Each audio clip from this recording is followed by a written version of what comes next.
Hi everyone, I'm Suyuk from One Stop Solution. In this video, I will show you how to know if someone blocked you on Telegram. Understanding if you have been blocked can help you manage your connections and address any communication issues. So, let's get started on how to know if someone blocked you on Telegram. First, open the Telegram app. Tap on the search bar at the top. In the search bar, type the name or username of the person you think might have blocked you. If the user does not appear in the search results, it could be a sign that you have been blocked.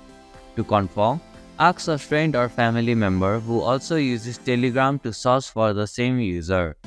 If the user appears in their search results but not in yours, it's likely that the user has blocked you on Telegram.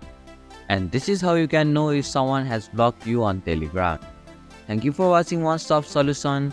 Hope this video was helpful. If it was, then hit the like button and comment down if you have any questions or feedback. Also, if you are new to our channel, please subscribe and hit the bell icon so that you won't miss our upcoming videos.